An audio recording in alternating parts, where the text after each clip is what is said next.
Hello everyone, welcome to School Board 101, Defending the Right to Read. My name is Stefana Farrell and I am one of the co-founders of the Florida Freedom to Read Project.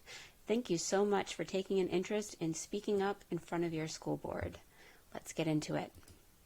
First, we're going to talk about how to find district information about school board meetings, agendas, and your school board policy. This is a pretty typical website that we're going to explore. Let me start this.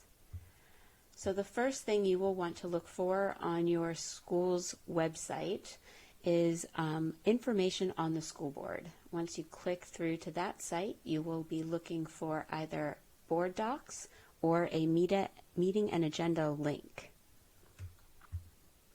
That will open up usually a board docs page. So this is a typical featured page that opens. You'll see that there are the most recent meetings listed there. Sometimes they do have the upcoming meetings. There's also information on this left-hand side about where the meetings are, what days, and the actual location inside the building, and even some information about making a public comment. Some sites have this, other districts choose not to put this information in this area, but it's a good place to start looking. If you can't find the information for the meeting that you want here, you'll want to go up to the top and click on the meetings link. There on the left-hand side, you'll actually see an archive of meetings, so you can go back and look for the exact meeting that you want. Once you find the meeting that you are interested in, you're going to click on it, and on the right-hand side of the screen, click View the Agenda. Now the left-hand side has been populated with the actual agenda items. Some of them feature icons that will take you to possible draft documents that are up for discussion, or other relevant documents such as PowerPoint presentations, things that can help prepare you for speaking on the topic. At the very bottom, usually, or maybe at the beginning, you will find open for public comment or non-agenda public comment. If you click here, this is where you'll find more information on how to give your public comment. Usually in board docs, you'll also find a link to policies, and it is really easy to search using keywords. So here, let's put library. And there will be a few items that will pop up. The one that we're going to be interested in is the one that addresses instructional materials. Sometimes it's listed as curriculum. That's usually where you will also find your library policy.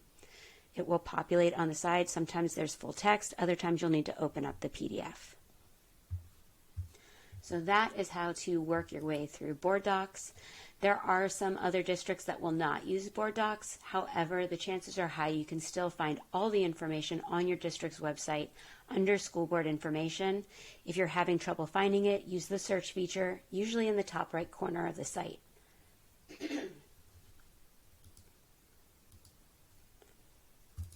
Next, we're going to talk about finding your people. Nobody wants to go into the boardroom alone, so how do you find people to come with you?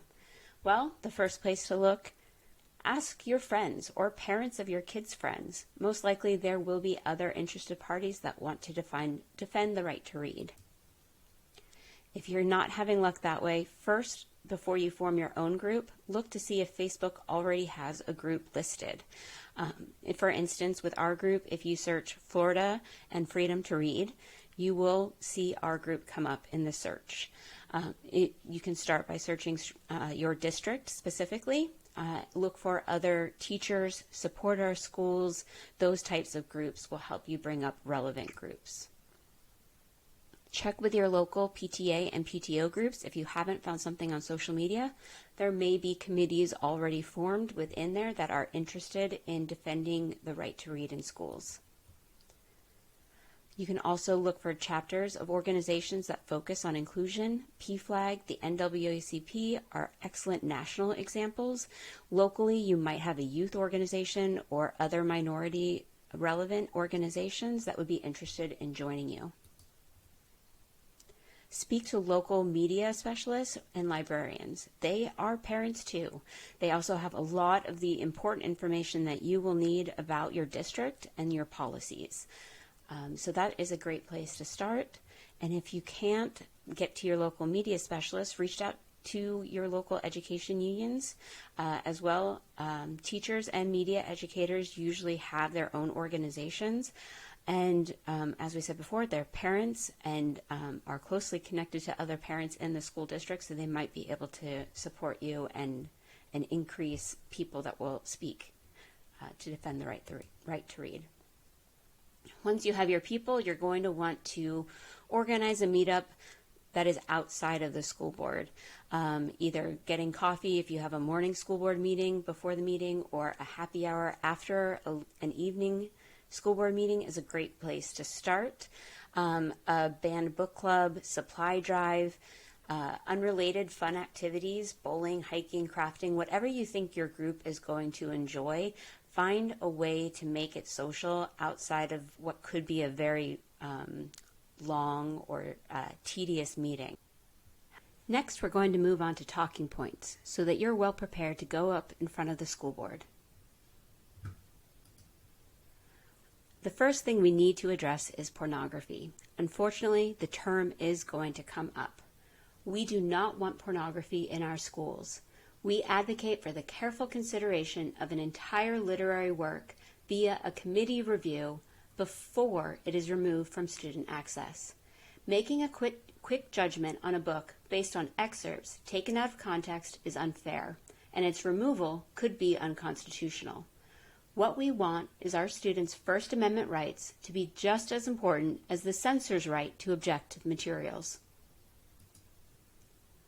You will hear book banners make the charge that diverse or inclusive books are code for leftist indoctrination in the libraries. This couldn't be further from the truth. Indoctrination can only happen when the information available is limited to a singular viewpoint or ideology. A diverse collection ensures a student who has explored the full offerings of the library cannot possibly be indoctrinated. If parents wish to limit their students' exposure to certain views or beliefs, a quick conversation with a media specialist can ensure their student will be restricted in their access. What a student can and cannot access is a choice all parents should be able to make for their own student. Our last section will be on vocabulary. These are words that have been misused by the opposition, and we would like to make sure that they are clarified today. Critical race theory has been defined broadly by the book banners as anything that addresses racism, prejudice, or inequity. They have fought to remove books like The Hate U Give and All American Boys, noting that the books address police violence.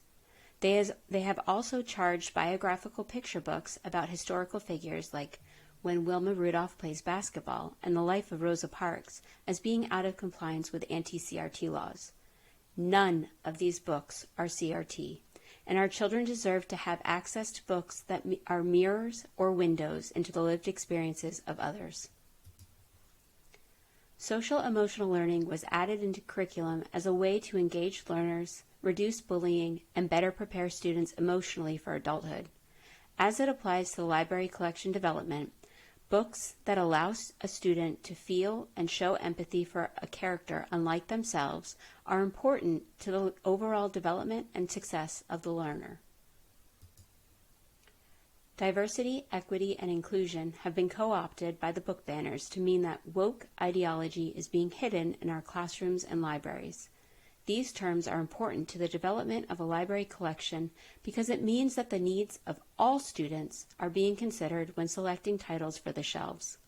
A study in 2018 found that less than 20% of books in any given school collection had well-developed leading characters that represented a minority group.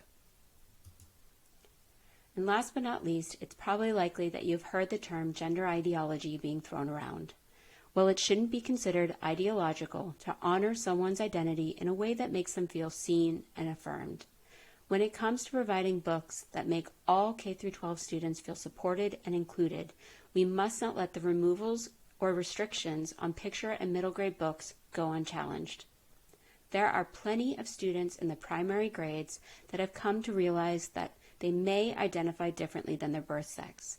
While classroom curriculum might be limited in its instruction on gender identity in the lower grades, the library should maintain and remain a place where all students can connect with a character that is like them. No child should feel intentionally excluded from the collection development process. That brings us to the end of this presentation. Thanks again for joining our coalition to defend the right to read.